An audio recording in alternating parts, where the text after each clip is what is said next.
देखिए, जैसे हमको मालूम है कि जल का अपना एक महत्व है। जो कहा जाता है कि जल ही जीवन है, और जिस प्रकार के आगे हमको संकट दिखाई दे रहे हैं उसमें जल की उपलब्धता, जल का उपयोग और उसमें जो आने वाली कमी है, इसको अगर हम आज ही विचार नहीं करेंगे तो आने वाली पीढ़ी का भविष्य ये बहुत ही एक प्रकार से मैं कह सकता हूँ कि अंधकारमय है।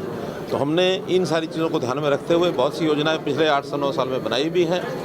2 साल की हमने द्विवार्षीय जल प्रबंधन योजना पर भी काम किया।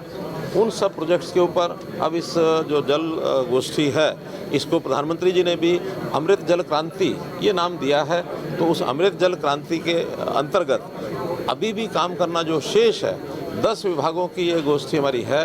उसके अंदर पानी की प्राप्ति जो हमको हो रही है, उसमें जहाँ जहाँ अड़चनें और कैसे उसको ठीक किया जाए, खास करके जो हमारे प्रदेश पहाड़ी प्रदेश हैं, हिमाचल प्रदेश है, उत्तराखंड है, और हमारा जो शेयरिंग है वो उत्तर प्रदेश के साथ भी है, राजस्थान के साथ भी है, पंजाब के साथ है। तो ये सारी चीज़ों के ऊपर भी विचार सब हुआ है। फिर उस पानी का कैसे हम ज़्यादा ज़्यादा संग्रह कर सकें, पानी की रिचार्जिंग करके ज़मीन के अंदर पानी को ज़्यादा ज़्यादा कैसे भेज सकें, क्योंकि ज़मीन में पानी जितना रिचार्जिंग होती है अभी उसका दोहन ज़्यादा हो रहा है। पानी का जो डिप्लेशन है, उसका जो लेवल है बहुत नीचे जा रहा है। जो पानी हम उपयोग करते हैं उस पानी को दोबारा से प्रोसेस करके और उसको रीयूज़ करने के लिए उसके प्रबंध क्या क्या किए जाएँ। एग्रीकल्चर में फसलों में पानी का उपयोग कैसे एक सिस्टमेटिक ढंग से हो, कम कैसे कर सकें, खास करके धान के अंदर जो हमने योजनाएं चलाई हैं, चाहे वो DSR की हैं और चाहे मेरा पानी मेरी विरासत है, उसमें धान की बुआई कम करके डाइवर्सिफाइड करके फसलों को उगाएं और उनका बिक्री, उनकी मार्केटिंग, इसकी व्यवस्था करें। तो ऐसे मल्टीपल इश्यूज़ हैं। उन सब विषयों पर एक चिंतन मंथन आज सारा दिन चला है, कल भी सारा दिन चलेगा, और फिर उसमें से अपना अपना विभाग जो आज कुछ विचार कर रहे हैं उसकी फाइनल योजनाएं बनाएंगे। उसके अंदर कितना खर्च आएगा, बजट का प्रबंध कहाँ से होगा, ताकि हम अगले 1-2 साल इसके ऊपर पूरा काम करके कम से कम 2025 तक हम इस पर काम करके और पानी की आवश्यकता की पूर्ति कैसे कर सकें। क्योंकि पानी बनाया नहीं जा सकता, जितना है उतना है, आवश्यकता बढ़ती जा रही है। तो बढ़ती आवश्यकता के चैलेंज को स्वीकार करके और हमने ये योजना जो बनानी शुरू की है, इसके लिए सेमिनार है और बहुत अच्छा सेमिनार है। क्रॉप डाइवर्सिफिकेशन का भी है, आपकी सरकार से इंसेंटिव इसमें देती है कुछ, इसको और इंक्रीज करने के लिए और किसानों को और अट्रैक्ट करने के लिए कुछ क्या आह्वान है सर? किसानों को यह कहा है कि जैसे पिछले साल 2 सालों में लगभग 1.5 लाख एकड़ और धान की बिजाई कम की गई है, इसको और बढ़ाया जाए। DSR direct seeding of rice, इसको कैसे बढ़ाया जाए ताकि उसमें पानी की बचत होती है।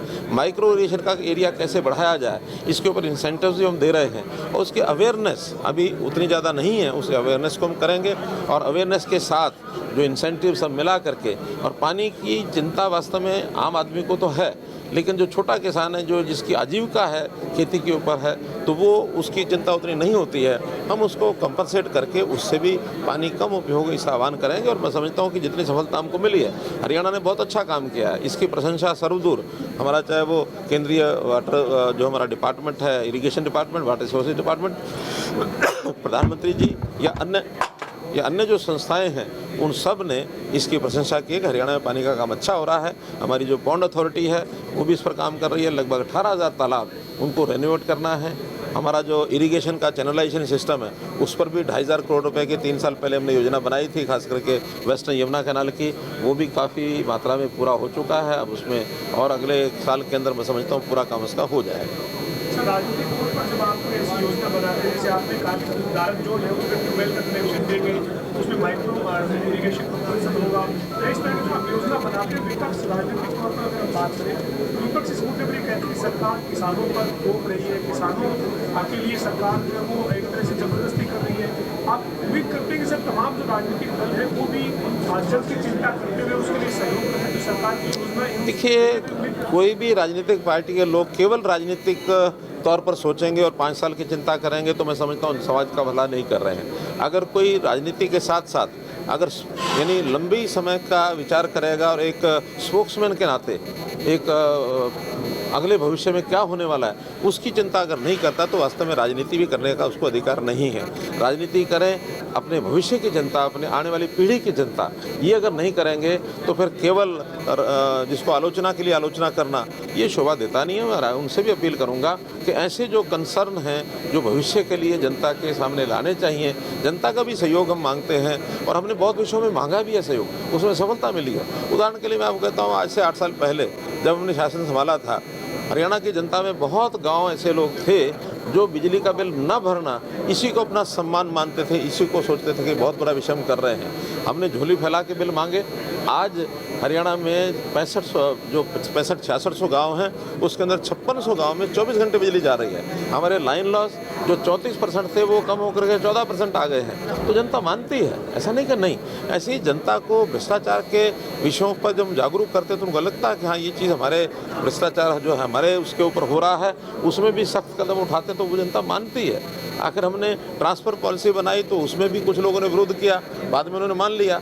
अभी हमने जो ये ई टेंडरिंग की बात की, उस ई टेंडरिंग के ऊपर भी बहुत कुछ लोगों ने विरोध किया। आज सारी जनता, सारे हरियाणा के लोग सब मान गए हैं।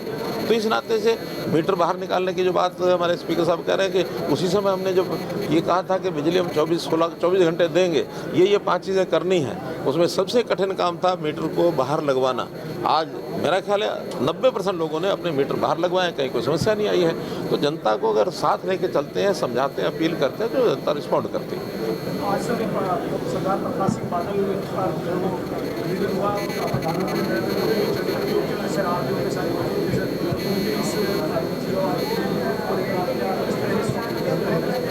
देखिए, मैं कल रात्रि को जब उनके निधन का समाचार मिला तो मैं स्वयं हॉस्पिटल भी गया था। आज प्रधानमंत्री जी आए, उनके साथ ही मेरा जाना हुआ है।